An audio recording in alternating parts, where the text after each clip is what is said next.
முதலமைச்சர் விஜய் மாமா வாழ்த்துக்கள்.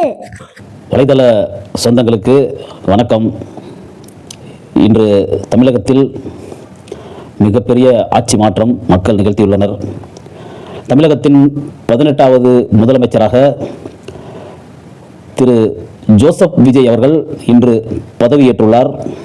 அவர் பதவியேற்ற பின் நான் கொடுத்த வாக்குறுதிகளை படிப்படியாக நிறைவேற்றுவேன் என்றும், நான் இந்த ஆட்சியை வைத்து எந்த காசும் சம்பாதிக்க மாட்டேன், என்னை சுற்றி உள்ளவங்களும் அந்த நினைப்பு இருந்தால் இப்போவே மனசுலேருந்து எடுத்துருங்க அப்படின்னு சொல்லியிருக்காரு.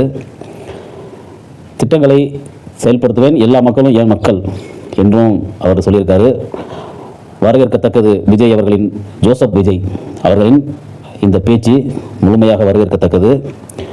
புதிதாக ஆட்சி பொறுப்பேற்ற நீங்கள் நிர்வாக திறனை சிறப்பாக செய்ய மீண்டும் வாழ்த்துக்கள். இந்த வீடியோ முதல்ல எதுக்கு இப்போ போட்டேன் அப்படின்னு பார்த்தா, சமூக வலைத்தளம் என்பது எல்லார் கையிலையும் இன்னைக்கு இருக்குது. எல்லாரும் அவங்க மனசில் என்ன படுதோ அதை சொல்கிறாங்க. கண்டிக்கிற விஷயங்களுக்கு கண்டிக்கிறாங்க, ஆதரவு கொடுக்குற விஷயங்களுக்கு ஆதரவு கொடுக்குறாங்க. மகிழ்ச்சியாக இருக்க வேண்டியவங்களுக்கு மகிழ்ச்சியை கொடுக்குறாங்க, துக்கமாக இருக்க வேண்டியவங்களுக்கு துக்கமான ஒரு செய்தியை கொடுக்குறாங்க. அப்படி இருக்கும் பட்சத்தில் கடந்த காலங்களில் சில கூட்டம், மதவாத கூட்டம் என்ன செய்ததுன்னா, ஒரு கிறிஸ்டினோட ஐடி இல்லை ஒரு இஸ்லாமியரோட ஐடி, அந்த ஐடியில் ஒரு நல்ல விஷயத்தை பதிவு பண்ணால் கூட, ஒரு விஷயத்துக்கு உண்மையை பதிவு பண்ணால் கூட, அவங்க ஒரு கிறிஸ்தவ ஐடி அப்படின்னா அவங்கள உடனே பாவாடை என்றும், பன்னுக்காக மதம் மாறியவன் என்றும் கடுமையாக விமர்சித்தார்கள்.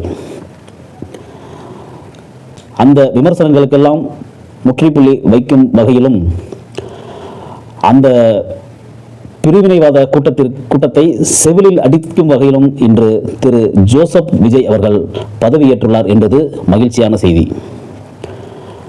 இன்னொரு பக்கம் பார்த்தீங்கன்னா, தேர்தல் ரிசல்ட் போயிட்டு இருந்தபோது திராவிட முன்னேற்ற கழகம் தோல்வியை சந்தித்தது.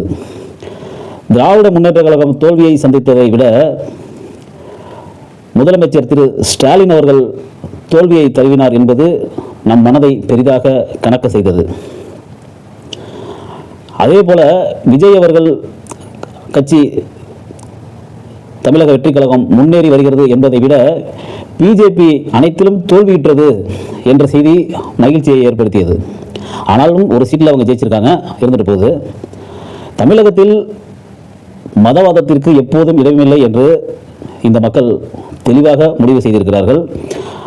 திராவிட கட்சிகள் மீது மக்களுக்கு பலவித கருத்து இருந்தாலும், ஆனால் மதவாத கட்சிக்கு தமிழ்நாட்டில் இடம் இல்லையா அப்படின்னு ஒரு பெரிய சக்ஸஸை கொடுத்துருக்காங்க. அதற்கு மக்களுக்கு தலை வணங்குகிறேன். கடந்த காலத்தில் பார்த்தீங்கன்னா, விஜய் அவர்கள் விஜய் அப்படின்னு மட்டும்தான் சொல்லிட்டு வந்தார். அப்படி சொன்ன அவரை பாஜகவை சேர்ந்த ஹச் ராஜா அவர்களும், இந்து மக்கள் கட்சியை சேர்ந்த அர்ஜுன் சம்பத் அவர்களும் அவரை ஜோசப் விஜய் என்று கடுமையாக விமர்சனம் செய்தார்கள். அவர் அரசியல் வர்றதுக்கு முன்னாடியே. அப்போல்லாம் பார்த்தீங்கன்னா விஜய் ரசிகர்கள் கூட அவங்களுக்கு கண்டனம் தெரிவித்தாங்களான்னு தெரியல. ஆனால் என்ன மாதிரி உள்ளவங்க, எப்படி நீ ஜோசப் விஜய்னு அவரே ஜோசப் விஜய்னு பயன்படுத்தலை, ஆனால் ஜோசப் விஜய்னு நீ எப்படி அவரை பேசலாம், உனக்கு கிறிஸ்டினை பார்த்தா எப்படி இருக்குது, முஸ்லீமை பார்த்தா எப்படி இருக்குன்னு நம்ம நிறைய கண்டன பதிவு அவங்களுக்கு போட்டிருக்கோம். அதன் பிறகு தான் திரு விஜய் அவர்கள் அரசியல் களத்துக்கு வந்தாங்க. இப்போது அரசியல் களத்துக்கு வந்ததுக்கப்புறம் இவர் முதல் நாமினேஷன் பண்ணும்போது தான் ஜோசப் விஜய் என்று பதிவு செய்தார். இது பார்த்தீங்கன்னா, அந்த ஒரு கிறிஸ்டின்னா உள்ளவன் களத்துக்கு வந்துடக்கூடாது, சிறுபான்மையினர் மக்கள் மேம்பெற்றக்கூடாதுன்னு நினச்ச அந்த குரூப்புக்கு இது மேலும் ஒரு பலத்தை அறியா பார்க்குறேன். இப்போது நாங்கள் கர்வத்தோடு சொல்லுவோம், ஜோசப் விஜய் தமிழகத்தை ஆள வந்திருக்கிறார். ஜோசப் விஜய். இது திரு ஹச் ராஜாவுக்கும் அர்ஜுன் சம்பத் அவர்களுக்கும் காதில் நல்லா ஒலிக்கணும். இப்போ சொல்லுங்கள் திரு ஹச் ராஜா அவர்களே, அர்ஜுன் சம்பத் அவர்களே, இப்போ சொல்லுங்க, எல்லாத்துக்கிட்டையும் சொல்லுங்க, ஜோசப் விஜய் என்கிறவர் தமிழகத்தை ஆண்டு கொண்டிருக்கிறார், முதலமைச்சராக பதவி வகித்துக் கொண்டிருக்கிறார், அவர் தமிழகத்தை வழிநடத்துவார் என்று ஆழமா சொல்லுங்க. இது உங்களுக்கானதுதான்.